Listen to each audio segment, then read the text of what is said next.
So rules and regulations ఇంత పెద్ద university కాబట్టి మీరు అన్న 10,000 స్టూడెంట్స్ మెయింటైన్ చేయడానికి చాలా స్ట్రిక్ట్ రూల్స్ ఉంటాయి.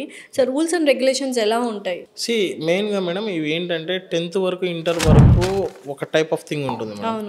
ఈవెన్స్ ఇంజనీరింగ్ మీరు డిగ్రీ రిలేటెడ్ కోర్సెస్ ఉంటే యూజీసీ మానిటరింగ్ ఇవన్నీ ఉంటాయండి. సో మెయిన్గా ఏంటంటే అటెండెన్స్ అనేది చాలా మ్యాండేటరీ అండి.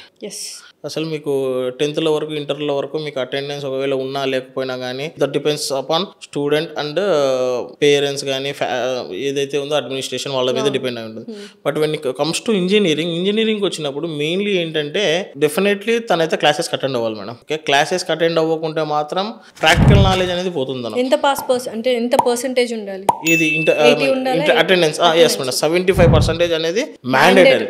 75% కింద లేకుంటే దెన్ తనకి ఏదైనా మెడికల్ ఇష్యూస్ ఉంటే he has to submit the bill. Otherwise మనం ఎగ్జామ్స్ అనేది ఫర్దర్ గా ప్రమోట్ చేయం.